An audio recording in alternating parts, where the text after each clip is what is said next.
हरे हरे हरे राम हरे राम राम राम हरे हरे। सभी भक्तों का हार्दिक स्वागत है। ये पहली बारी हमारा, कल शाम को भी हम मिले थे, तो अब हमारे बीच में कथा करेंगे इसके कृष्ण प्रिया प्रभु जी। हरि हरि वाह।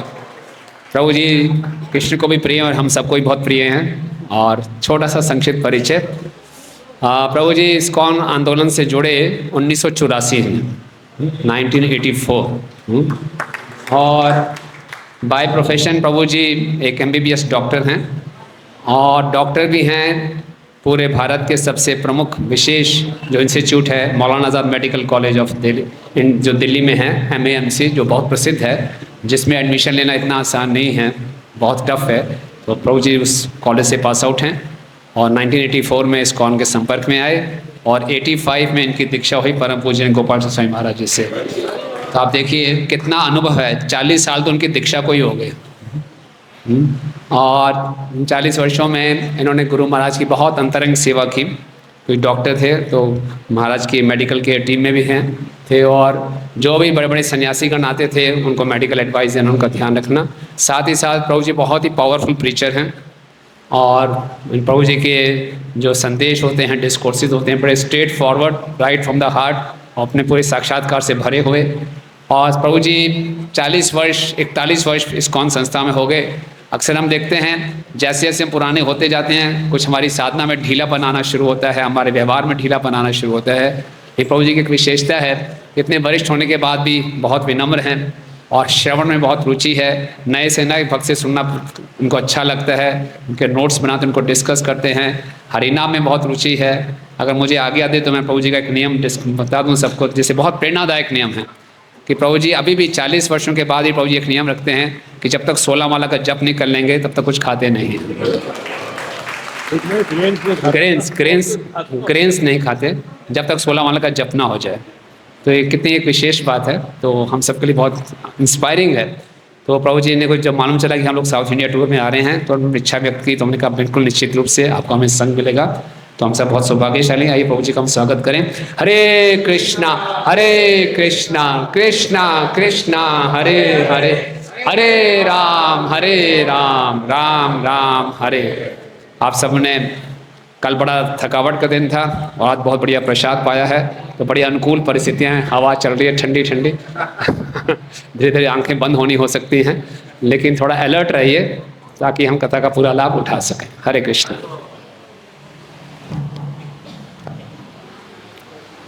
रुक्मिणी कृष्ण प्रभु जो हैं वो उम्र में मेरे से छोटे हैं, लेकिन मैं उनको अपना बड़ा भाई मानता हूँ। ओम ज्ञानतिमिरान्धस्य ज्ञानञ्जनशलाकया चक्षुर्न्मीलितं येन तस्मै श्रीगुरुवे नमः। श्रीचैतन्यमनोभीष्टं स्थापितं येन भूतले स्वयं रूप कदामयं ददाति स्वपदान्तिकं। वन्देऽहं श्रीगुरो श्रीयुतपदकमलं श्रीगुरून् वैष्णवांश्च श्रीरूपं साग्रजातं सहगण रघुनाथान्वितं तं सजीवं साद्वैतं सावधूतं परिजनसहितं कृष्णचैतन्यदेवं श्रीराधा कृष्णपादान् सहगण ललिता श्रीविशाखान्वितांश्च। हे कृष्ण करुणा सिंधु दीनबंधो जगत्पते गोपेश गोपिकाकांत राधाकांत नमोस्तुते। गौरांगी राधे वृंदावनेश्वरी वृषभानुसुते देवी प्रणमामि हरिप्रिये। वाञ्छाकल्पतरुभ्यश्च कृपा सिन्धुभ्येव च पतितानां पावनेभ्यो वैष्णवेभ्यो नमो नमः। श्री कृष्ण चैतन्य प्रभु नित्यानंद श्री अद्वैत गदाधर श्रीवासादि गौर भक्तवृंद। हरे कृष्णा कृष्णा कृष्णा हरे हरे, हरे राम राम राम हरे हरे। नमो विष्णुपादाय कृष्णप्रेष्ठाय भूतले श्रीमते गोपाल कृष्ण गोस्वामिनिति नामिने। प्रभुपादस्य साहित्यं यः प्रकाश्य वितीरे च प्रचारं कृतवान् साधु भागवत्पादाय ते नमः। नमः ॐ विष्णुपादाय कृष्णप्रेष्ठाय भूतले श्रीमते भक्तिवेदांत स्वामिनिति नामिने। नमस्ते सरस्वती देवे गौरवाणी प्रचारिणे निर्विशेष शून्यवादी पाश्चात्य देश तारिणे।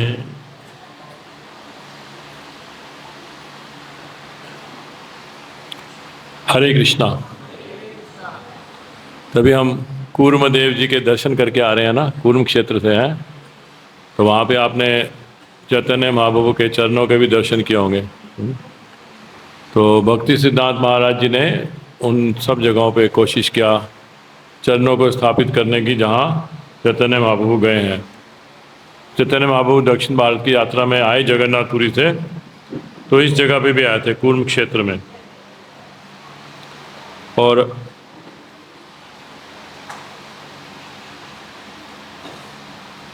तो जब ये जो है ये प्रसंग आता है महाप्रभु द्वारा दक्षिण भारत की यात्रा, इससे पहले वो जगन्नाथपुरी में सार्वभौम भट्टाचार्य के साथ उनका वार्तालाप है। और सार्वभौम भट्टाचार्य जी ने कहा लास्ट में कि आप रामानंद राय को मिलिएगा जब आप साउथ में जाओ, तो उस जगह पे भी हम जाएंगे कल, है ना, रामानंद राय से जब उनका मिलन हुआ था। तो आज हम कूर्म क्षेत्र होके आए हैं जहाँ पे चैतन्य महाप्रभु कूर्म ब्राह्मण को मिले, है ना। तो इसका वर्णन जो है सातवें अध्याय या मध्य लीला का इसमें आता है।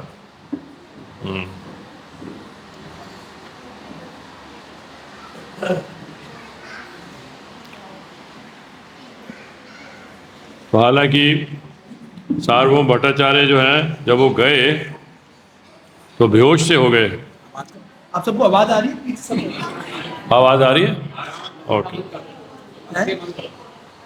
पंखों की तो जरूरत नहीं है। माइक पास में। अब ठीक है, क्या दूर करूं? कोई पास कर रहा है, कोई दूर। हमारी बस में भी यही हाल था, कोई कह रहा था एसी चलाओ, कोई नहीं चलाओ। वो बेचारा परेशान हो गया था ड्राइवर, क्या करूं। तो क्या करें, मेजोरिटी क्या कह रही है? Majority is authority. ये ठीक है या दूर रखूं? अब ठीक है, फैन बंद करवा दो। फैन की क्या जरूरत है, अभी तो बढ़िया मौसम है। मैं अभी जब बस में आ रहा था मैं वही उदाहरण दे रहा था। मैं कह रहा था कि जब पहले भागवतम कथा कही गई और 88,000 ऋषि थे और सुखदेव गोस्वामी के पास कोई माइक भी नहीं था, तो कैसे 88,000 ऋषियों को कुछ समझ आ रहा था या वैसे ही मतलब बैठे ही रह गए थे वो? क्या आप सोचते हो कभी कैसे 88,000? माय गॉड, अभी तो कितने हम होंगे शायद 88,000, 8800 भी नहीं होंगे हम तो। 88,000 ऋषि बैठे हुए थे, कोई माइक नहीं था। ये क्या कारण है कि अभी हमें माइक की इतनी आदत है? क्या कारण है? हैं? क्या कारण है कि हमें माइक की बहुत जरूरत पड़ती है? सोचा आपने कभी?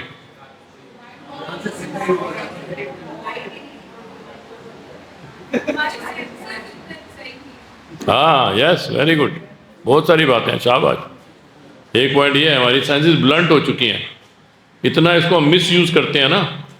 जैसे चाकू है या कैंची है, उसको मिस यूज़ करो, जिस चीज़ के लिए वो नहीं बना वहाँ यूज़ करो उसको, तो ब्लंट नहीं हो जाता, फिर काटता नहीं है ना, वो जो चीज़ काटनी होती है नहीं काटता, ब्लंट हो जाता है।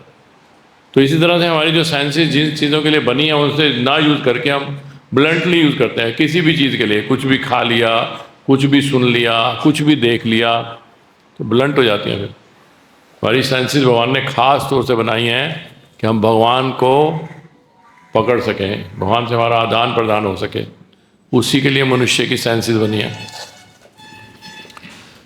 और दूसरा पॉइंट ये भी है, इंटेंसिटी भी नहीं है। इंटेंसिटी थी, बहुत इंटेंस होकर सुन रहे थे वो, एक एक कोई शब्द छूट ना जाए, पूरी कंसंट्रेशन थी। और तीसरा क्या था कि इतनी शोर भी नहीं था। यहाँ पे तो नॉइज पॉल्यूशन कितना है ना। अगर आप अब देखो पंखे बंद हो गए, कितना अच्छा लग रहा है। पंखे बंद तो पंखा चल रहा है, एसी चल रहा है, कितना कुछ। हमें ये पता नहीं कि ये जो मटेरियल वर्ल्ड है इसमें कभी भी हम सुखी नहीं रह सकते। बना ही नहीं है। जेल में कोई व्यक्ति सोचे कि मैं सुखी रहूं तो क्या करूं, पागल है वो, है कि नहीं। हम एक चीज करते हैं और दूसरी चीज को खो देते हैं। अब हमने एसी, ये गाड़ियां, एरोप्लेन, ये वो चला दिया और शांति मतलब नॉइज पॉल्यूशन इतना है कि पूछो मत। सुन ही नहीं पाते हम। सुनने के लिए हमें माइक चाहिए, दूसरी चीज चाहिए, एड चाहिए। तो इसीलिए मटेरियल वर्ल्ड में अब कितनी अच्छी हवा आ रही है, खिड़कियां खुली हैं, कितनी अच्छी हवा आ रही है। खिड़कियों को बंद कर दो, एसी चला दो और आप ठंडा तो महसूस करोगे। चलो अभी तो मौसम अच्छा है, मान लो गर्मी हो, ठंडा तो महसूस करोगे। गंदी हवा खा रहे हो आप। जो कितनी अच्छी आवाज़ आ रही है देखो। गाय जो है रंभा रही है, ये बहुत शुभ होता है। गाय का रंभाना बहुत शुभ माना है।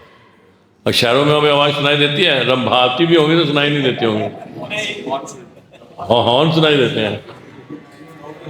क्या बहुत खुश है गाय, जब खुश होती है तब रंभाती है। तो वेरी गुड। तो ये तो थोड़ा सा भूमिका थी। तो यहाँ से शुरू होता है जब वो पूछते हैं हाँ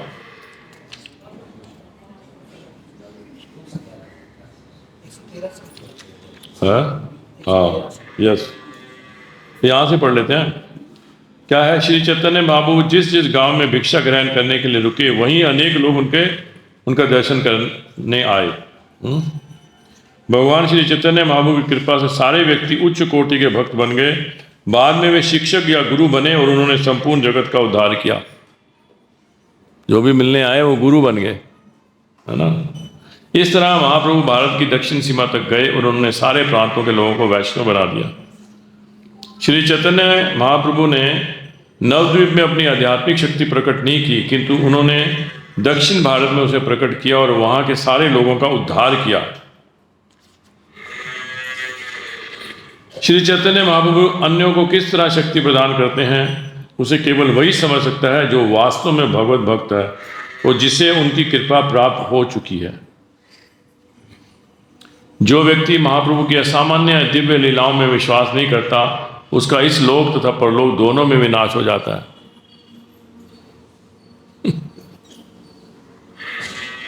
यह हैवी बात है। मैंने पहले महाप्रभु के गमन के विषय में जो कुछ कहा है उसे महाप्रभु की दक्षिण भारत की पूरी यात्रा की अवधि में लागू समझना चाहिए।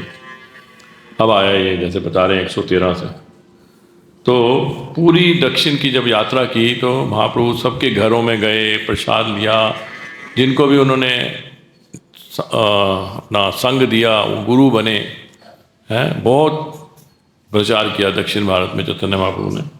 अब ये कूर्मा ब्राह्मण जो कूर्मा क्षेत्र में गए, जब श्री चैतन्य महाप्रभु कूर्म क्षेत्र नामक तीर्थ स्थान में पहुंचे तो उन्होंने अर्चा विग्रह का दर्शन किया, स्तुति की तथा प्रणाम किया, जैसे हमने भी किया है ना। गए दर्शन किए ना आपने, कूर्मा पीछे प्रभु जी से पूछे, हमने दर्शन किया आपसे दर्शन किए ना आपने। और वहाँ पे देखो उन्होंने बहुत सारे वो भी रखे हुए थे, कूर्मा भी रखे हुए थे, पाले हुए थे हैं? क्योंकि ये इनका भी वो है, इनका ये भी एक्सटिंक्ट होने के हैं, मतलब लोग मारते हैं इनको, कई चीज़ें इनकी बनाते हैं, वो कई तरह से इसका यूज़ करते हैं अपने उसके लिए। तो इसीलिए वो अच्छा है, कंजर्व कर रहे हैं, तो लिखा हुआ है कंजर्वेशन ऑफ कूर्मा क्षेत्र में तो होना चाहिए। तो यहाँ पे रूपा जी ने बहुत अच्छा तात्पर्य लिखा हुआ है, पढ़ते हैं। कूर्म स्थान सुप्रसिद्ध तीर्थ स्थल है, वहाँ पर कूर्मदेव का मंदिर है। प्रपन्ना अमृत में कहा गया है कि भगवान जगन्नाथ ने एक रात श्री रामानुजाचार्य को जगन्नाथपुरी में से उठाकर कूर्म क्षेत्र में फेंक दिया। यह कूर्म क्षेत्र दक्षिणी रेलवे लाइन पर स्थित है। इसके लिए कैसे प्रभुपाद जी डिटेल्स दे रहे हैं। इसके लिए चिकाकोल रोड नामक रेलवे स्टेशन जाना होता है। इस स्टेशन से कूर्माचल नामक तीर्थ स्थान पर पहुंचने के लिए 8 मील पूर्व की ओर जाना होता है। तेलुगु भाषी इस तीर्थ स्थान को अत्यंत महत्वपूर्ण मानते हैं। गंजाम मैनुअल नामक सरकारी गजट में इसका उल्लेख है। वहाँ पर कूर्म देव का अर्चा विग्रह है और श्री रामानुजाचार्य को जगन्नाथपुरी से इसी स्थान पर स्थानांतरित कर दिए गए थे। उस समय उन्होंने सोचा कि कूर्म देव का विग्रह शिवजी का अर्चा विग्रह है, इसलिए उन्होंने वहाँ उपवास किया।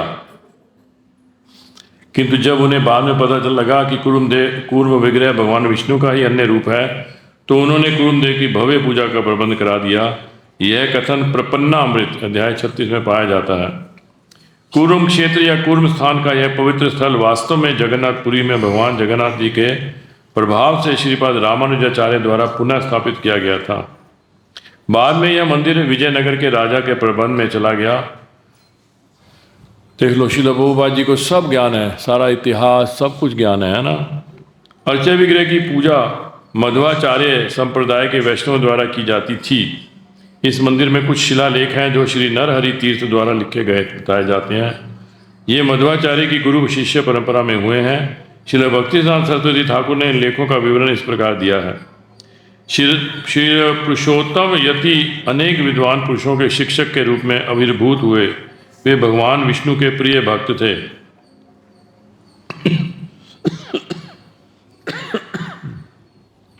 उनके उपदेशों का सारे जगत में सम्मान होता था और वे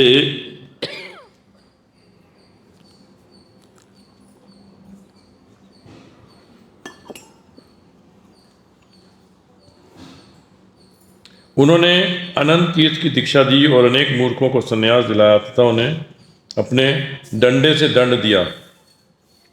किन्होंने?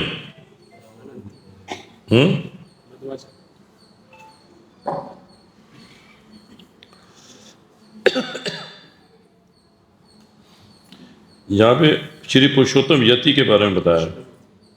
श्रील भक्तिसिद्धांत सरस्वती ठाकुर ने इन लेखों का वर्णन इस प्रकार दिया है। श्रील पुरुषोत्तम यति अनेक विद्वान पुरुषों के शिक्षक के रूप में आविर्भूत हुए। वे भगवान विष्णु के प्रिय भक्त थे। उनके उपदेशों का सारे जगत में सम्मान होता था और वे अपने तर्क से अनेक अभक्तों का उद्धार करते थे। उन्होंने अनंत तीर्थ को दीक्षा दी और अनेक मूर्खों को संन्यास दिलाया तथा उन्हें अपने डंडे से दंड दिया। पुरुषोत्तम जी ने, है ना। उनकी सारी कृतियां तथा उनके वचन अत्यंत सख्त हैं। उन्होंने अनेक लोगों को विष्णु भक्ति प्रदान की जिससे वे वैकुंठ लोक जाने के योग्य बने। उनके भक्ति विषयक उपदेश किसी भी व्यक्ति को भगवान के चरण कमलों को प्राप्त करने के योग्य थे। उन्होंने नरहरि तीर्थ को भी दीक्षित किया और वे कलिंग प्रांत के शासक भी बने। नरहरि तीर्थ ने शवरों से युद्ध किया जो कि चांडाल या शिकारी थे और इस तरह कूर्म मंदिर को बचाया। नरहरि तीर्थ अत्यंत धर्मात्मा तथा शक्तिशाली राजा थे। उनका देहांत वैशाख सुदी 11 शाक संवत 1203 में हुआ। इसके पूर्व मंदिर का निर्माण हो चुका था और यह योगानंद नरसिंह देव को समर्पित हो चुका था। इस शिलालेख की तिथि 29 मार्च 1281 शनिवार है। ओ माय गॉड, थोड़ा डिटेल में दिया हुआ है।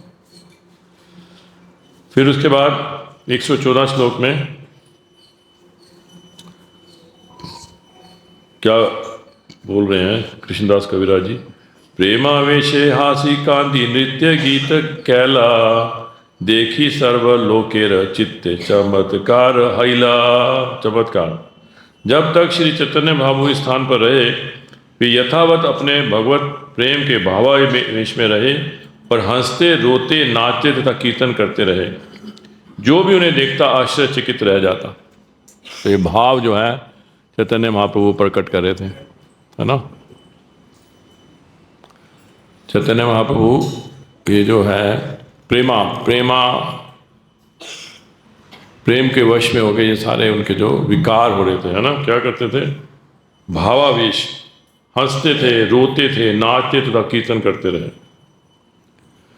तो हम भी कई बार ऐसा सोचते हैं कि जो ऐसे लोग जिनमें भाव आते हैं तो हम उनको बड़ा उन्नत समझ लेते हैं, है ना। कई बार होता नहीं है जो इस तरह से भावावेश में आते हैं और हम भी सोचते हैं कि जैसे कई कहते हैं प्रभु जी मैं जब भी जब करने बैठता हूँ या बैठती हूँ तो मुझे रोना आना शुरू हो जाता है, बहुत आंसू आते हैं, बहुत रोना आता है। तो वो सुनना चाहते हैं कि हम भावावेश में आ गए हैं ना आप, नहीं इसीलिए तो बताते हैं, इसलिए बताते हैं ना, वो सुनना चाहते हैं। और अगर हम नहीं उनको कहते तो उनको अच्छा नहीं लगता। देखो प्रभु जी मेरी पोजीशन को पहचान नहीं रहे। लेकिन ये इनको ये चेतना में नहीं है, ये कॉन्शियसनेस में नहीं है ये।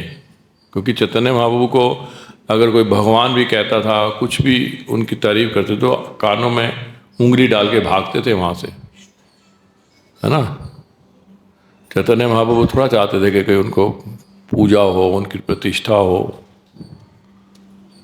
तो यही जो है उन्नत भक्त के यही लक्षण होते हैं।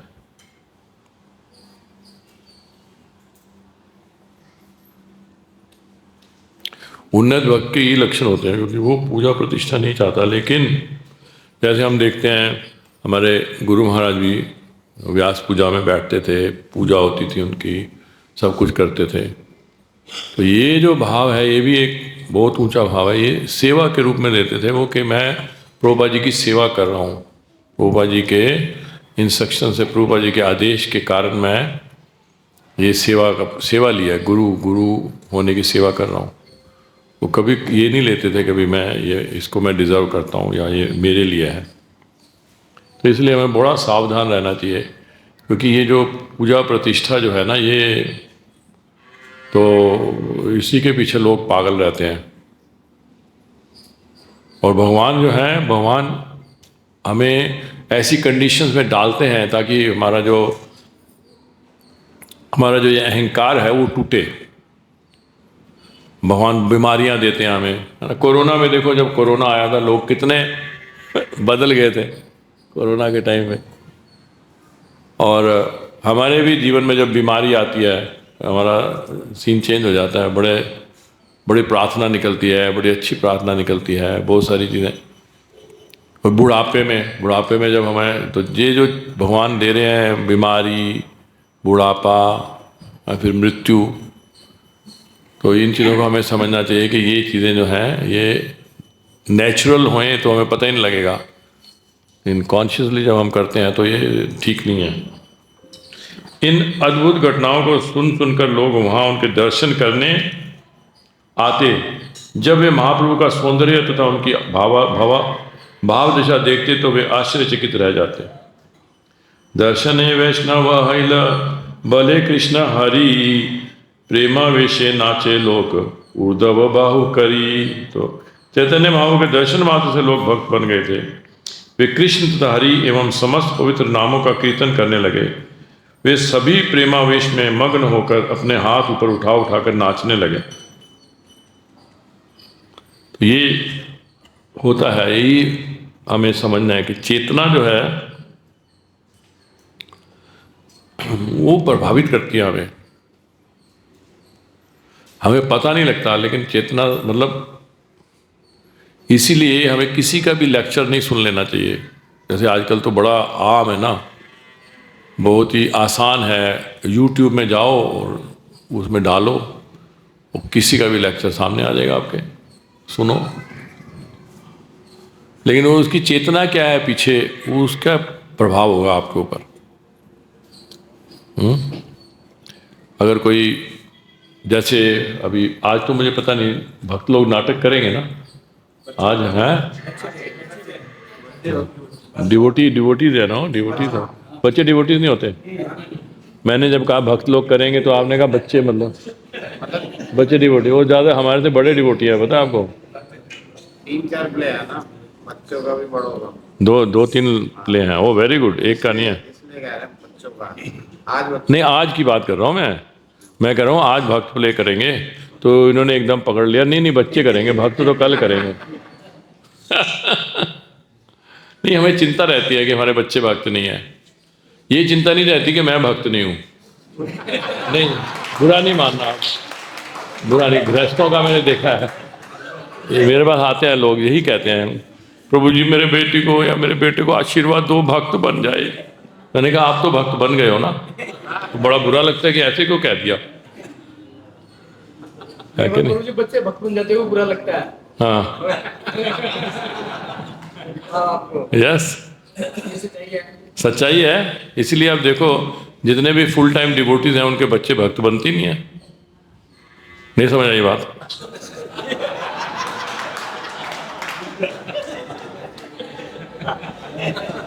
सच्ची बात कह रहा हूं। तो आत्मा का विषय है, ये चेतना का विषय है, ये हमें समझना चाहिए। कौन भक्त है आपको कैसे पता लगेगा? जब आप उस चेतना में आओ ना।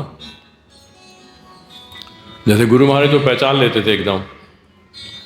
हमारे एक डिवोटी हैं, वो उनको मैं प्रचार कर रहा था, शुरू में आए थे, अभी आए थे मंदिर, तो अभी तो बहुत अच्छी सेवा कर रहे हैं। फरीदाबाद में वो प्रेसिडेंट है, फरीदाबाद का टेम्पल के प्रेसिडेंट है वो। तो शुरू में आए थे, अभी मेरे ख्याल 1-2 बार आए होंगे मंदिर। तो महाराज ना, तब जो हमारा वो टेम्पल है राधा पार्वती टेम्पल, वो जो राधा पार्वती का अल्टर है ना, उसके पास आसन में बैठा करते थे। सुबह मंगल आरती के बाद वो बैठते थे, जाते नहीं थे। आप लोग जो पुराने हैं उनको पता होगा कि महाराज सबको मिलते थे, सुबह भी मिल सकता है कोई भी। महाराज बहुत ही ज़्यादा असेसिबल थे। कोई वो, और अभी भी कभी उनको पता लगता था ना कि कोई मेरे को मिलने आया और इन्होंने भगा दिया, तो बहुत बुरा लगता था उनको। महाराज ने बोला हुआ था कि शाम को 7 बजे के बाद कोई भी मिलने आ सकता है मुझे, फ्री। कोई पूरे खुले दरबार थे, ऐसे नहीं। और जो उनके वो थे, सेक्रेटरी थे, दूसरे सर्वेंट्स थे, उनको बुरा लगता था। महाराज की तबीयत ठीक नहीं है, महाराज ने अभी खाना नहीं खाया, ये नहीं खाया, को रोकते थे। लेकिन महाराज इसकी परवाह नहीं करते थे। जैसे भगवान राम का दरबार था ना, कोई भी जा सकता है, कोई भी छोटे से छोटा व्यक्ति भी कंप्लेंट लेके जा सकता है। इसी तरह से उनका मूड था कि मैं जीबीसी हूँ, कोई भी आ सकता है मेरे पास। उनका ये मूड होता था। लोग रोकते थे, ये यहाँ पे गार्ड है, वो गार्ड है। खैर, तो सॉरी मैं भटक गया, क्या कह रहा था मैं? चेतना का, हाँ, चेतना का विषय है। तो हम ऐसे जो लोगों से नाटक देखते हैं, जो फिल्मी कलाकार हैं, जो बहुत अच्छा डायलॉग बोलते हैं बहुत, तो हमारी चेतना में प्रभाव होता है, प्रभाव पड़ता है। तो इसलिए जब भी हम देखें, कोई लेक्चर देखें, कुछ भी देखें, हमें पता होना चाहिए कि ये व्यक्ति है कौन। किसी का भी नहीं लेक्चर सुन लो, कोई भी कुछ भी बात कह सकता है। तो इसीलिए यहाँ पे देखो, प्रभाव देख रहे हो। चैतन्य महाप्रभु के दर्शन मात्र से लोग भक्त बन गए, ये सच बात है। दर्शन पवित्र करे ही तो हमारा गुण। हमारे जो मंदिर बन रहा था, तो हमें एक आर्किटेक्ट की ज़रूरत थी। तो हमने आर्किटेक्ट किया कि ये बड़ा मंदिर है दिल्ली में, इस्कॉन का। तो हम जो बेस्ट आर्किटेक्ट है, उस वक्त किन्विंदे थे, किन्विंदे, उनको पद्मश्री मिला हुआ था। तो कई लोग उनके पास गए ये लेके कि आप हमारे आर्किटेक्ट बनो। वो कहते हैं कि मैं मंदिर कुछ नहीं बनाता। उन्होंने साफ बोला, मैं मंदिर नहीं बनाता, और कुछ बनवाना है मैंने, और बिल्डिंग बनाई है, तो बात करो। और जब गुरु महाराज गए, इस तरह से अपॉइंटमेंट लेके गुरु महाराज गए, तो उसने स्वीकार कर लिया। देखो चेतना कैसे प्रभावित, उन्हें स्वीकार कर लिया और एक नया पैसा नहीं लिया, एक नया पैसा लिया नहीं उसने। करोड़ों रुपए के मंदिर में कितनी उनकी, आपको तो पता होगा कि आर्किटेक्ट कितनी अपनी कमीशन रखते हैं ना। आप छोटा सा मकान भी बनाओ तो कितने पैसे ले लेते हैं। उसने एक पैसा नहीं लिया। ये है बल चेतना का। गुरु महाराज के दर्शन से ही, बात करने से ही बहुत लोग प्रभावित होते थे, बहुत। महाराज इतनी स्वीटली बोलते थे, मैं हैरान होता हूँ। महाराज प्रचार ही नहीं करते थे कभी। कोई नया व्यक्ति आया, कोई बड़ा व्यक्ति है, हरे कृष्णा, कहाँ चले गए? दिल्ली? 2 दिन बाद जाएंगे। गोलोक धाम चले गए हो? क्या हो रहा है? क्या कर रहे हैं भगवान? भगवान जी क्या कर रहे हैं? आ गए, वापिस आ गए, गाय चरा के, और आपकी इंतजार कर रहे थे वो। तो भेज कैसे दिया, वापस कैसे भेज दिया उन्होंने आपको? गोलोक धाम एक बार चला जाता है वो गोप कुमार, तो भगवान तो भेजते नहीं वापस उसको। Thank you. भगवान कुछ भी कर सकता है। यस, तो थैंक यू। तो देखो मैं भूल जाता हूँ, डिस्ट्रैक्ट हो जाता हूँ। दूसरे लोग समाधि में जाते हैं तो मुझे ईर्ष्या होती है, मैं तो समाधि में क्यों नहीं गया, ये तो समाधि में चले गए। हाँ, क्या कह रहा था? एक व्यक्ति। हाँ, शाबाश शाबाश। तो मैं देखता था बड़े बड़े लोग आते थे, महाराज कभी उनको डायरेक्ट बात नहीं करते थे, उनके बारे में पूछेंगे आप क्या करते हो, डिटेल्स में जाते थे, उनको सब पता होता था, उनके प्रोफेशन के बारे में उनको सब पता होता था महाराज। कोई चाहे बड़ा आदमी हो या कोई मंत्री हो, कोई भी हो, हैरान होते थे, उनको सब पता है क्या चल रहा है, पॉलिसी, गवर्नमेंट की पॉलिसी क्या है उसके प्रति। तो इस तरह से बातें करके, और वो इतने प्यार से बातें करते थे, इतने प्रेम से बात करते थे, वो प्रभावित हो जाता था और बस उन्हीं का हो जाता था। फिर खुद ही या तो वो कहता था कि हाँ, वो महाराज कभी बताते थे कि ये प्रोजेक्ट कर रहे हैं, वो कर रहे हैं, खुद ही सहायता करने के लिए तैयार हो जाता था, या कोई जो उनके शिष्य हैं हम जैसे, उनसे कहते थे हाँ जी, तो कर देता था आराम से। सारा कुछ तो गुरु महाराज ने किया होता था, बस हमें तो जाके उससे बस लेना होता था एक तरह से। तो मैं ये कह रहा हूँ कि ये चेतना का प्रभाव होता है। जैसे यहाँ भी देख रहे हो, चैतन्य महाप्रभु जो हैं, उनको वो देखते ही उनके भक्त बन जाते थे। कृष्ण नाम लोक मुख सुनी अविराम, सही लोक वैष्णव कैल अन्य सब ग्राम। ये 117 है। उन्हें सदैव भगवान कृष्ण के पवित्र नामों का कीर्तन करते सुनकर दूसरे सभी गांवों के लोग भी वैष्णव बन गए। एई मत परंपराए देश वैष्णव हाइला, कृष्ण नामा अमृत वनाय देश भाषाइला। कृष्ण का पवित्र नाम सुन सुनकर सारा देश वैष्णव बन गया। ऐसा प्रतीत होता था मानो कृष्ण के पवित्र नाम के अमृत से संपूर्ण देश को अपलावित कर दिया हो। मतलब सारा देश, मतलब वो जगह है ना। तो फिर कतक्षण प्रभु यदि बाहे प्रकाशिला, कुरमेर सेवक बहु सम्मान करिला। कुछ समय बाद जब श्री चैतन्य महाप्रभु ने बाह्य चेतना दिखलाई तो कुर्म देव के एक पुजारी ने उन्हें विविध भेंटें दी। पुजारी थे वो, है ना।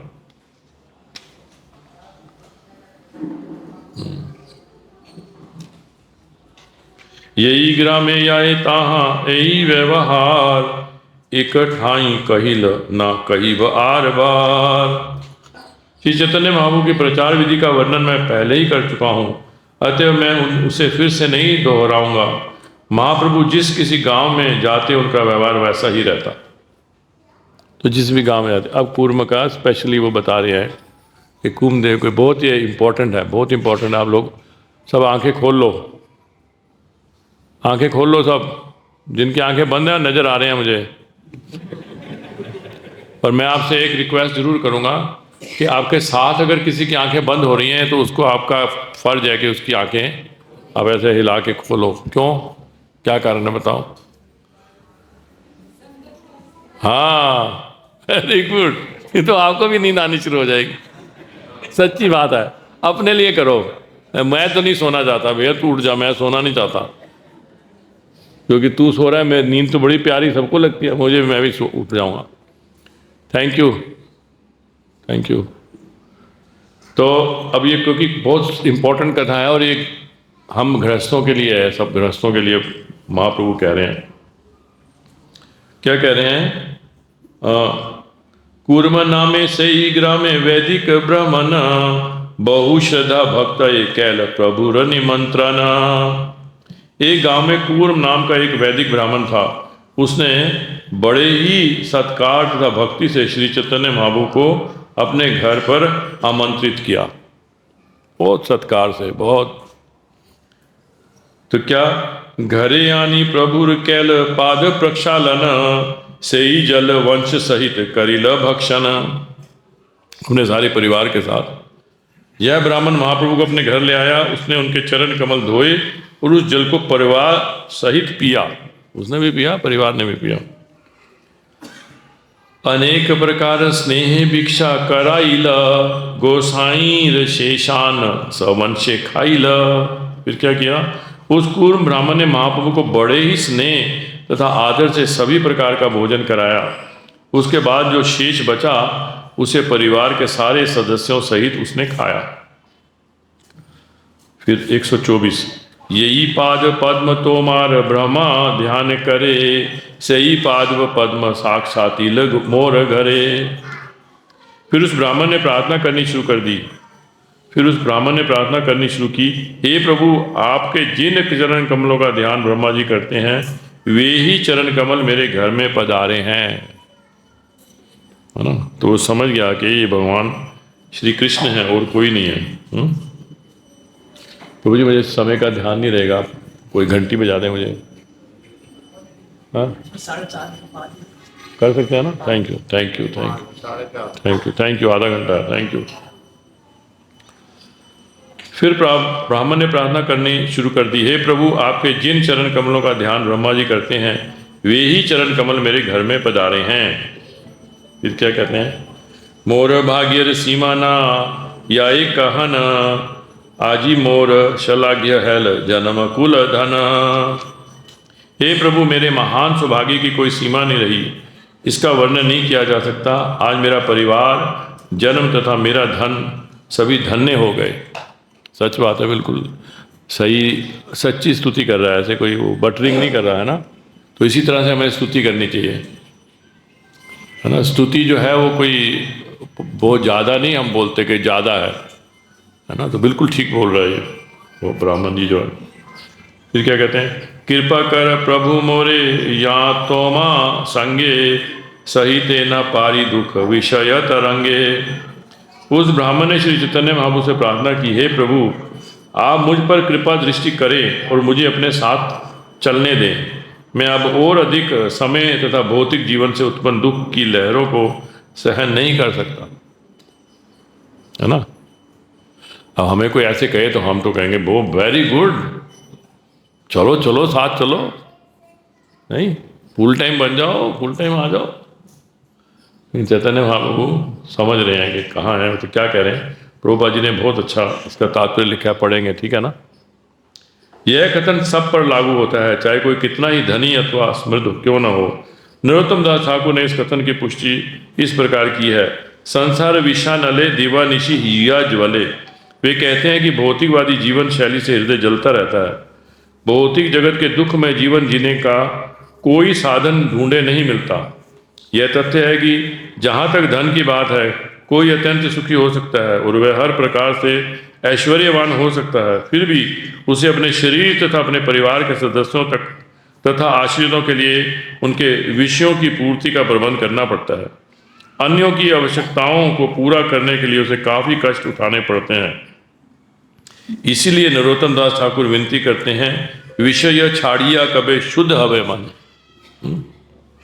कौन सा है ये? क्या बोला अभी हमने?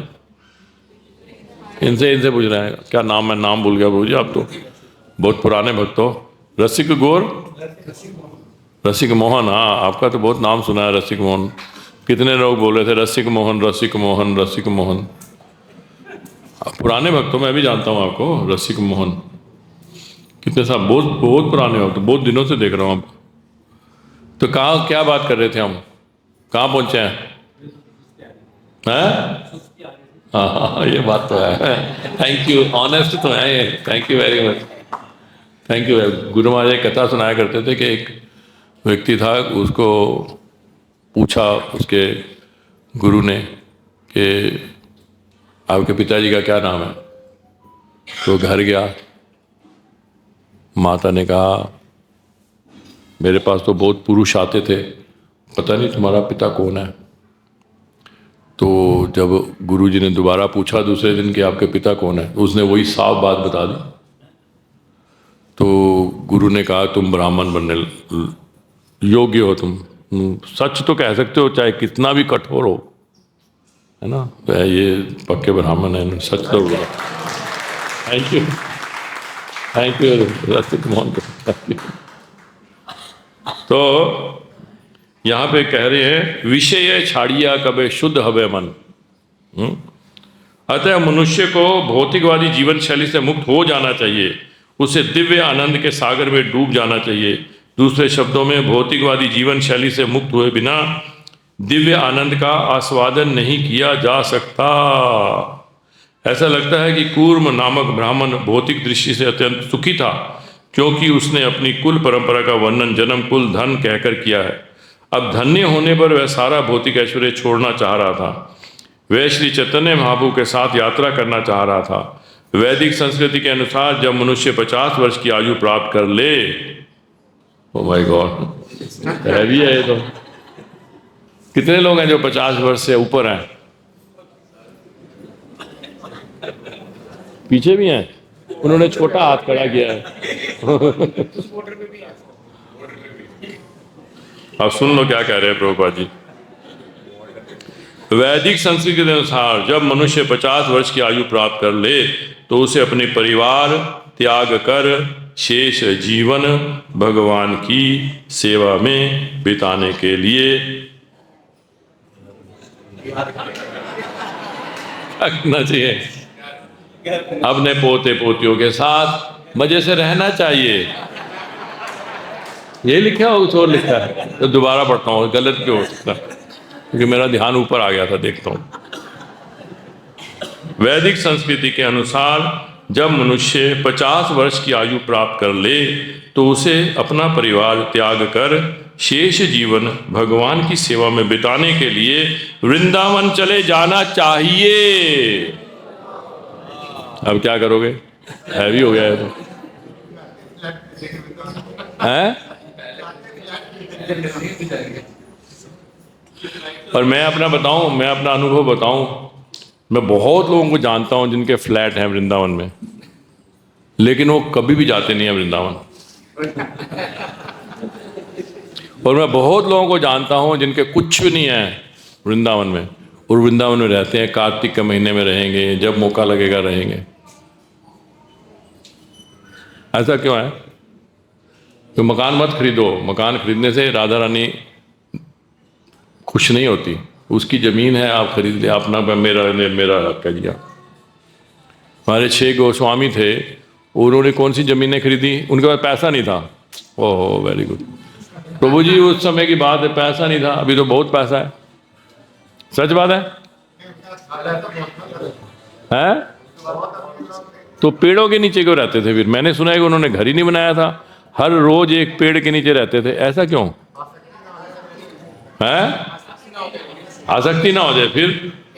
लेकिन अगर हम जब घर खरीदते हैं वहां पे, तो उससे आसक्ति थोड़ा होती है, पेड़ के नीचे रहने से आसक्ति होती है ना। जब हम घर खरीदेंगे, वहां प्लॉट खरीदेंगे, तो आसक्ति थोड़ा होगी उसमें, तभी भी हो जाती है। सुबल श्याम प्रभु,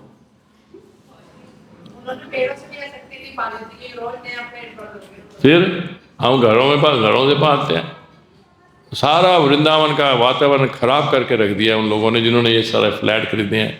वहाँ भी बड़े बड़े, अभी तो होटल आ रहा है, पता नहीं 5 स्टार होटल आ रहा है। अच्छा बताओ, अभी तो हम ही तो यो उसके वो हैं, हमने तो किया है। अगर आपको बहुत ही शौक है वृंदावन में रहने का, तो मंदिर हमारा गेस्ट हाउस बना रहा है, वृंदावन का मंदिर। और आप उनको सिर्फ, आपको लाखों रुपया देने की जरूरत नहीं है, करोड़ों रुपया देने की जरूरत नहीं है। सिर्फ आप उनको 15 लाख रुपया दो या 25 लाख रुपया दो, जीवन भर आप वृंदावन में रह सकते हो।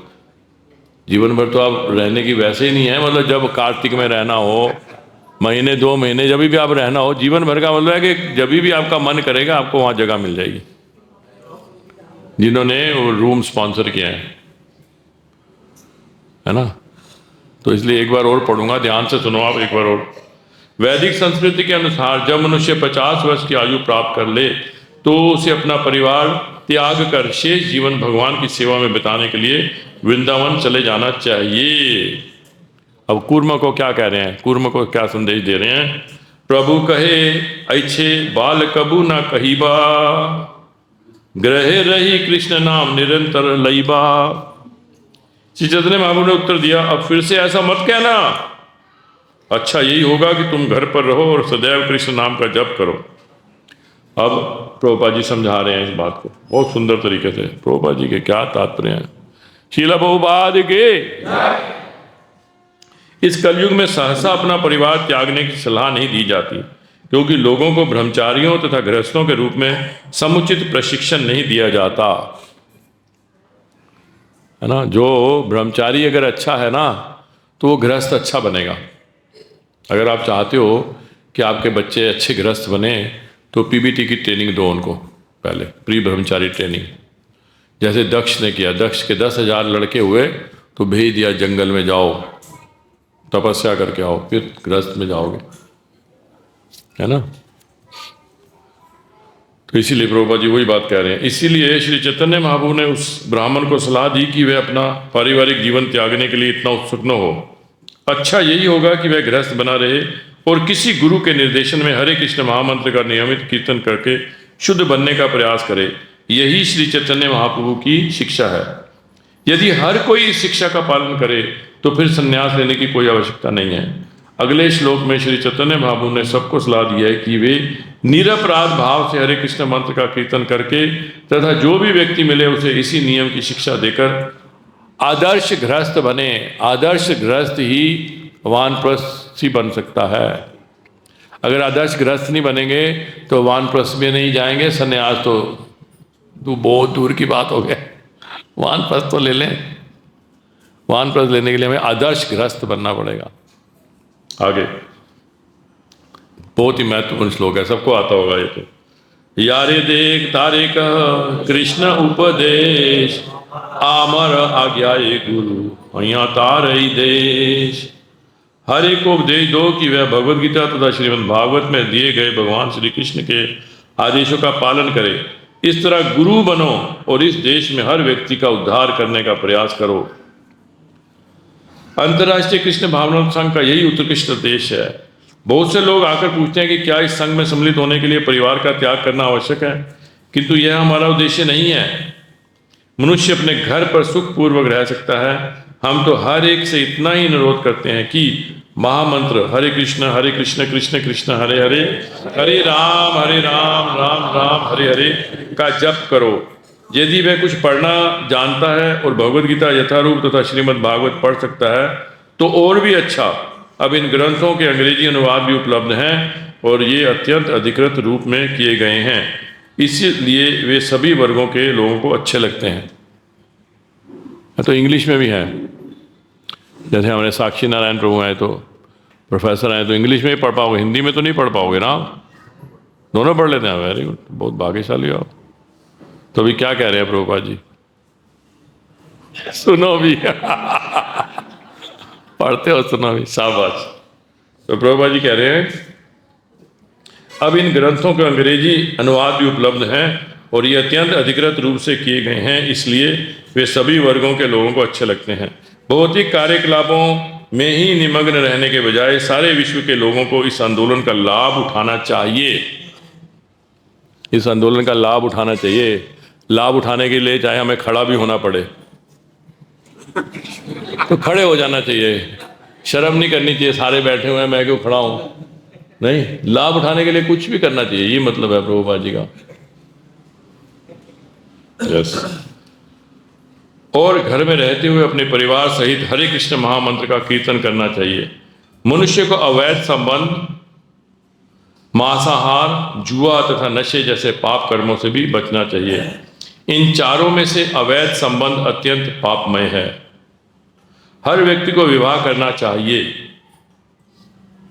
ये क्या कह दिया प्रभुपाद जी?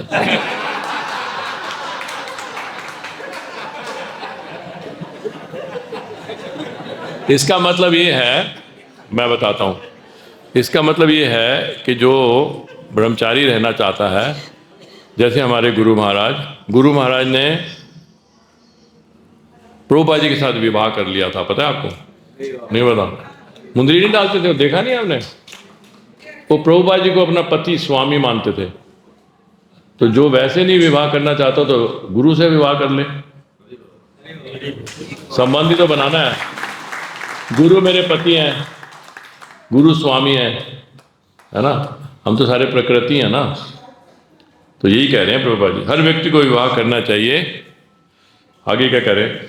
इस तरह एक और बात भी कह रहे हैं जो वो भी कंट्रोवर्शियल है, वो भी ध्यान से सुनो। प्रभुपाद जी की बातें जो है ना वो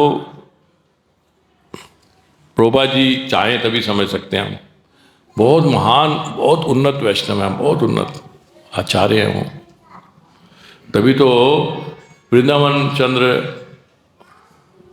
दास ठाकुर जो हैं, चैतन्य भागवत जिन्होंने लिखी है, वो यही तो कह रहे हैं, है ना, कि मोरा सेनापति भक्त ताथा ही जाए, है ना। प्रभुपाद जी जो यहाँ से भाग के चले गए देश छोड़ के, हैं, यवनों के देश में, वहाँ गए और उनको पकड़ के ले आए। हमारे गुरु महाराज भी तो कनाडा में थे। हमारे गुरु महाराज को प्रभुपाद जी ने इंडिया में थोड़ा पकड़ा, कनाडा में पकड़ा जाके, और कनाडा में पकड़ के यहाँ ला के और जीबीसी बना दिया, सारे इंडिया का उद्धार करने के लिए स्थापित कर दिया।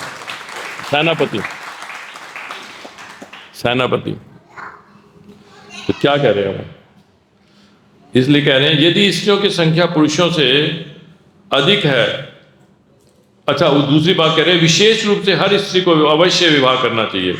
विशेष रूप से उन्होंने स्पेसिफाई कर दिया, विशेष रूप से हर स्त्री को अवश्य विवाह करना चाहिए। यदि स्त्रियों की संख्या पुरुषों से अधिक है तो कुछ पुरुष एक से अधिक पत्नियां रख सकते हैं। इस तरह समाज में वैश्यावृत्ति नहीं पनपती। यदि पुरुष के एक से अधिक विवाह कर ले तो अवैध यौनाचार रुक जाएगा। वह कृष्ण को अर्पित करने के लिए नाना प्रकार के व्यंजन, अन्न, फल, फूल तथा दूध भी तैयार कर सकता है। भला मनुष्य क्यों व्यर्थ ही मांसाहार की लत डाले और विभत्स कसाई घर चलाए। धूम्रपान करने और चाय कॉफी पीने से क्या लाभ। लोग पहले से ही भौतिक भोग में मदोन्मत्त हैं, और यदि वे अधिक नशा करेंगे तो फिर आत्म साक्षात्कार के लिए अवसर कहाँ। पहले से ही तो इतना नशा है कि नहीं? तभी तो थोड़ी सी बात में हमारा अपमान हो जाता है। हम अपमान क्यों महसूस करते हैं थोड़ी सी बात पे? यही बात है। लोग पहले से ही भौतिक भोग में मदोन्मत्त हैं, मदोन्मत्त। मद के कारण इतने उन्मत्त हैं वो। इसी तरह मनुष्य को जुआ नहीं खेलना चाहिए और व्यर्थ ही मन को विक्षिप्त नहीं बनाना चाहिए। मानव जीवन का वास्तविक उद्देश्य आध्यात्मिक पद प्राप्त करके भगवान के पास लौटना है।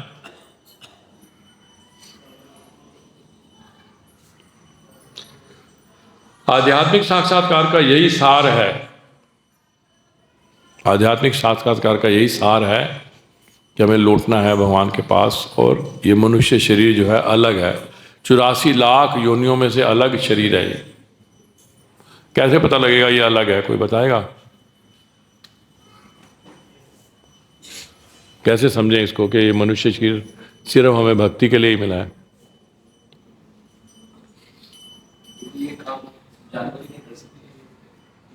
शाबाश, जानवर ये नहीं, वेरी गुड। जानवर नहीं कर सकते। जानवर भगवान के बारे में सुनना, अभी देख लो कितने आसपास जानवर घूम रहे होंगे। कहाँ? कोई मंदिर में तो कोई भी नहीं आया सुनने के लिए, है ना। एक और दूसरा, वेरी गुड। और बताओ। ये चेतना मनुष्य जीवन में ही सुलभ है, वो किसी में सुलभ नहीं है। Very good. और रावत, हाँ मनुष्य धर्म का पालन करते हाँ, वेरी गुड। और जिज्ञासा आप एक पॉइंट को पकड़ रहे हो, दूसरा पॉइंट नहीं पकड़ रहे। अगर मनुष्य पशुओं की तरह व्यवहार करता है तो वो मुसीबत में फंस जाता है। पशु नहीं फंसता। हाथी 1 टन गन्ना खाता है रोज, डायबिटीज होती है उसको शुगर की बीमारी क्यों नहीं होती? बताओ, जवाब दो। कभी कभी कभी कभी आपने सुना कि हाथी अफ्रीका के जंगलों में खा खा के मोटे हो गए हैं? आदमी को तो कहते हो हाथी हो गया, खा खा के हाथी हो गया। ये ऐसा क्यों है? ओ भैया, भगवान ने उसको फैसिलिटी दी है, तू खा, 1 टन रोज खा, तू खाता रहे, शरीर दे दिया ऐसा। जानवरों में, जंगल में कहीं लिखा होता है, पोस्टर लगा होता है, सुरक्षित यौन संबंध? क्यों नहीं लिखा होता? यहीं क्यों मुसीबत है? ये मुसीबत यहीं पे है कि बीमारियां हो जाएंगी। और तो छोड़ो, बीमारियां हो जाएंगी इतनी सारी। हमें क्यों होती हैं बीमारियां? जानवरों को क्यों नहीं होती? वो भी तो ये काम करते हैं। अभी हमें जी आरओ का वाटर है ना, ये आरओ का है, और सुअर जो है गटर का पानी पी के मोटा होता है, उसको डिसेंट्री क्यों नहीं होती?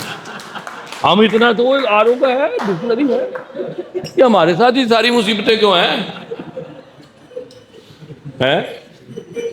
क्योंकि हमारा जीवन नहीं, हमारा शरीर भगवान ने नहीं बनाया भोग के लिए। थोड़ा सा लो जितना लेना है बस जीने के लिए, बाकी सारा समय भगवान की सेवा में लगाना है।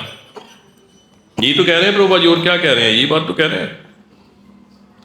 कृष्ण भावनामत आंदोलन मानव समाज को श्री चैतन्य महाप्रभु द्वारा कूर्म ब्राह्मण को दिए गए उपदेश में बताई गई विधि से जीवन की पूर्णता तक ऊपर उठाने का प्रयास कर रहा है।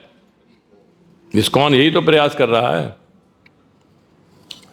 अर्थात मनुष्य को घर में रहकर हरे कृष्ण मंत्र का कीर्तन करना चाहिए और भगवद गीता तथा श्रीमद् भागवत में दिए गए कृष्ण के उपदेशों का प्रचार करना चाहिए। बोल्डली प्रचार करना चाहिए, डरना नहीं चाहिए वो क्या कहेगा है? तो कितने गंदे गंदे काम कर रहे हैं निडर होके। आप अच्छा काम नहीं कर सकते निडर होके? कितने गंदे काम करते हैं, सिगरेट पीते हैं, मुंह पे मारेंगे आपके, और आपको को वो इतना ऊंचा हरे कृष्ण क्यों बोल रहे हो? खुद करो ना, बाहर को ढोल लेके निकलते हो हरे कृष्ण महामंत्र करने के लिए। नहीं समझ आ रही बात? हम तो अच्छी चीज फैला रहे हैं ना, हम क्यों डरें? हम थोड़ा सिगरेट पी के खुद को भी कैंसर दे रहे हैं और धुआं निकाल के तुम्हारे मुंह में भी कैंसर डाल रहे हैं, हम थोड़ा ऐसा कर रहे हैं। गंदे गंदे काम, मीट खाते हैं, कितना समाज का नुकसान कर रहे हैं आपको पता नहीं है। मीट बनाने के लिए इतना पानी वेस्ट होता है, कितना कुछ वेस्ट होता है, आप सोच भी नहीं सकते। कैंसर की बीमारी, हार्ट की बीमारी मीट के कारण है, पता है आपको? डायरेक्ट ये मैं आपको रिसर्च बता रहा हूं, मेडिकल जर्नल्स की रिसर्च बता रहा हूं, कोई ये आध्यात्मिकता की बात नहीं कर रहा मैं। कितना जो समाज के इतने गंदे गंदे, पता नहीं, टिश्यू पेपर की क्या जरूरत है बताओ? एक व्यक्ति को, बूढ़े व्यक्ति को, आम व्यक्ति था वो, एक व्यक्ति ने ग्रोसरी स्टोर खोला। बहुत जैसे होते हैं ना ग्रोसरी स्टोर आजकल तो बड़े बड़े खोलते हैं। और उसने उस रिबन कटवाया, फिर उसने कहा सर मेरे इस स्टोर में 21,000 आइटम्स हैं, आप जो भी ले सकते हो, जितनी भी ले सकते हो, मैं आज देना चाहता हूं आपको। वो हंसने लग गया, वो बुजुर्ग हंसने लग गया। कहता है मैंने आपकी दुकान की अच्छी तरह से पड़ताल कर ली है, एक भी आइटम मुझे जरूरत की नहीं लगी।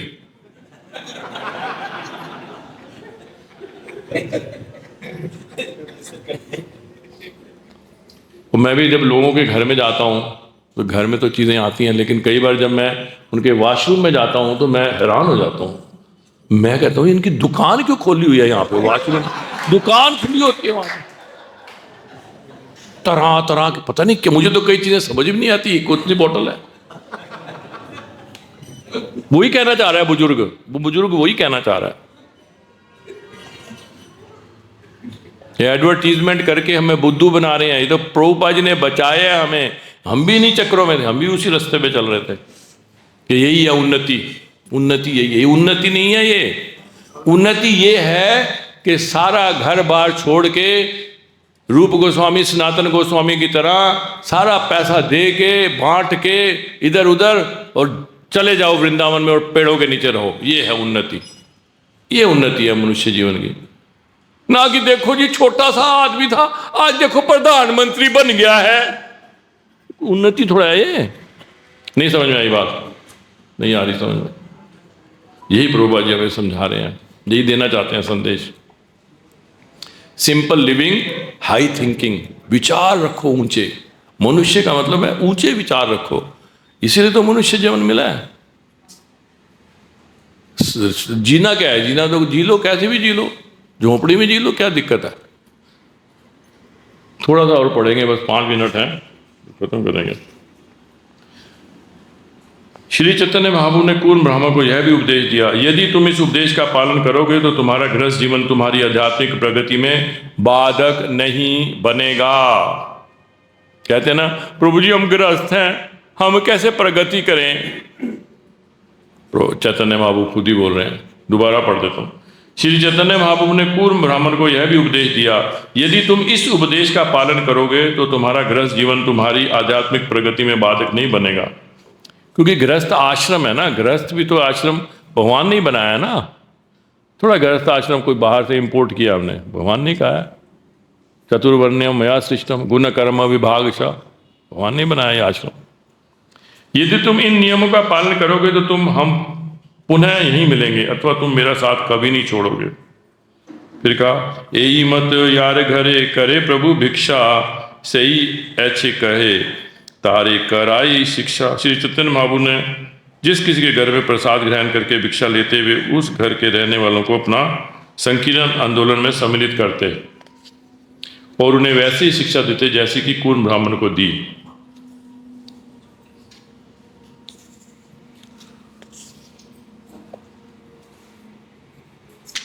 ठीक है, आगे जो है अब कथा जो है हमारे आगे की कथा है बहुत बढ़िया।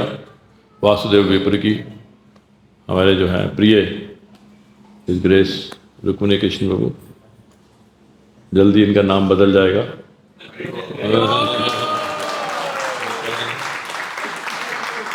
आप लोगों का कोई प्रश्न है तो पूछ सकते हो। यस बोलिए। तो जी एक तो बहुत अच्छा है, आपने बहुत अच्छा बताया, बहुत अच्छा लेक्चर आपका। एक तो आपकी खास बात है कि आप हमेशा सुनते रहते हैं लेक्चर ना, आप अपने समय का बेस्ट यूटिलाइज करते हैं। नहीं, हमेशा नहीं सुनता रहता काफी वो, समय तो नाटक भी है थोड़ा सा, ये नाटक है ऑनेस्टली बता रहा हूँ, हमेशा नहीं सुनता रहता, लेकिन हाँ कि आप काफी रीडिंग करते हैं ड्यूरिंग द डे, और आप परम सौभाग्यशाली हैं क्योंकि आप परम गोपाल कृष्ण गोस्वामी महाराज की सेवा में काफी रत थे। ये आपको बहुत बड़ा सौभाग्य प्राप्त है। बड़ा मुझे लगता है कि मुझे दुख होता है मैं लाभ नहीं उठा पाया। मुझे लगता है कि जैसे कोई होता है ना स्पंज पानी में डालो तो थोड़ी देर में सारा पानी सोख लेता है, और एक होता है पत्थर मेरे जैसा पानी में रखे रहो 40 साल रख दो, वैसे का वैसा मैं वो हूँ। ऐसा नहीं है, आप जैसे ये तो आपकी विनम्रता नहीं है, सच्ची दिल की बात ऑनेस्टली बोल रहा हूँ, विनम्रता नहीं है। तो मेरा ये प्रश्न था, जैसे प्रभुपाद कहते हैं कि जब स्त्रियों की संख्या ज्यादा हो जाए तो एक पुरुष एक से ज्यादा स्त्रियों से विवाह कर सकता है, क्या तो एक ही भारी हो रही है तो वो कैसे करेगा?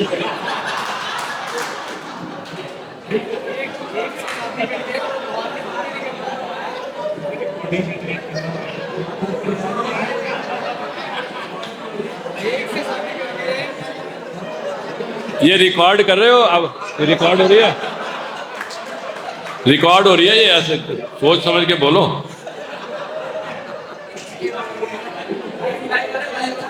एक व्यक्ति कहता है मेरा सारा जीवन डर डर के ही बीता, पहले पिताजी का डर, फिर स्कूल में गए, फिर टीचर का डर, फिर जॉब में गए, फिर बॉस का डर, फिर और दूसरे गंदे लोगों का डर।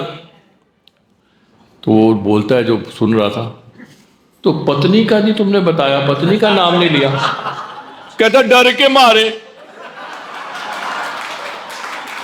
पत्नी का नाम इन्होंने ले लिया, ये तो बिल्कुल निडर है।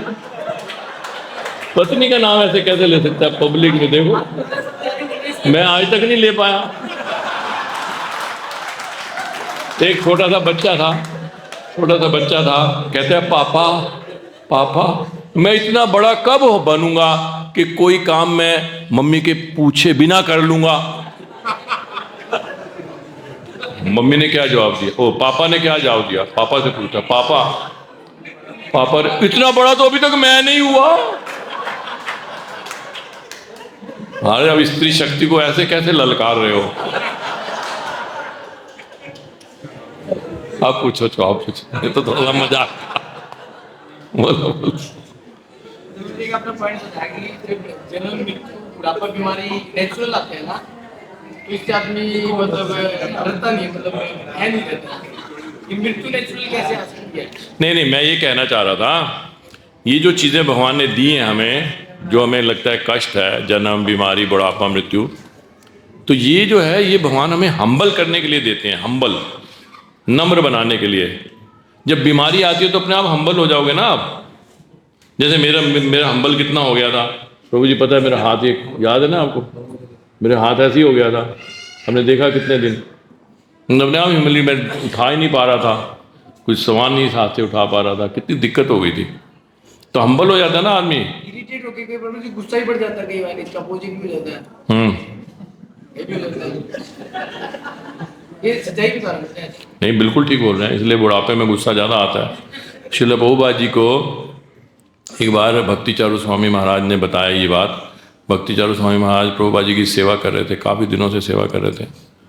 तो प्रभुपाद जी ने कोई उनको आदेश दिया, उन्होंने वो आदेश को मतलब कुछ लाने के लिए कहा, खाने की चीज़ वो लेके आए, जूस था कुछ था, तो लेके आए, तो थोड़ा सा लेट हो गए लाने में। प्रभुपाद जी का सारा सीन होता था तो लेट हो गए, तो प्रभुपाद जी ने बहुत डांटा उनको, मैं नहीं पीऊँगा, मैं नहीं पीऊँगा, ले जाओ, अब टाइम से लेके नहीं आया।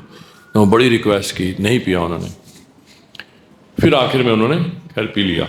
फिर पीने के बाद कहते हैं, जो भी उनको प्यार से कहते हैं, अब बुरा नहीं मानना, बुढ़ापे में ना गुस्सा ज़्यादा आता है, लेकिन भक्ति चारू स्वामी जी महाराज, प्रभुपाद आप डांटते रहो, ये आपकी मर्जी है। गुरु तो डांटता है तो ऐसे थोड़ा किसी को डांटता है, तो जिसको बहुत अपना समझता है उसको डांटता। तो लेकिन ये बात सच भी है, प्रभुपाद ने कहा, लेकिन ये सच भी है, बुढ़ापे में गुस्सा ज़्यादा आता है, इरिटेट भी हो जाते हैं। लेकिन हमें यही समझना चाहिए कि अगर हम भगवान की चैंटिंग में, भगवान की भक्ति में लगे हुए हैं, तो हमें फिर ये इंट्रोस्पेक्शन होगा कि ये तो हमें हम्बल बनाने के लिए है, भगवान कृपा कर रहे हैं। Okay, Hare Krishna, thank you. तो मैं लालायित हूँ रुक्मिणी कृष्ण प्रभु के मुख से सुनने के लिए।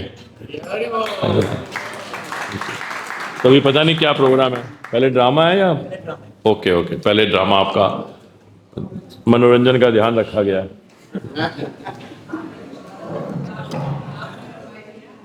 हरे कृष्णा। तो एक हम पूरे तहे दिल से हम लोग प्रभु जी का धन्यवाद करेंगे कि प्रभु जी ने प्रभुपाद जी के परपट से बहुत प्रैक्टिकल टीचिंग हमें बताया। तो प्रभु जी का धन्यवाद करेंगे एक बार हरे कृष्णा मंत्र बोल के। हरे कृष्णा कृष्णा कृष्णा हरे हरे, हरे राम राम राम हरे हरे। तो अभी जो है हमारे जो डिवोटी जितने भी आए हैं, उनके जो बच्चे हैं, उन्होंने एक बहुत सुंदर भगवान नरसिंह देव के ऊपर एक नाटक तैयार किया है। डांस है, यस, प्ले भी है। तो उससे पहले वो दर्शन खोल रहे हैं, हम लोग दर्शन करके फिर इमीडिएटली उसके बाद हम लोग ये स्टार्ट करेंगे। अभी इतने बच्चों को यहाँ ले आए हैं। हरि बोल।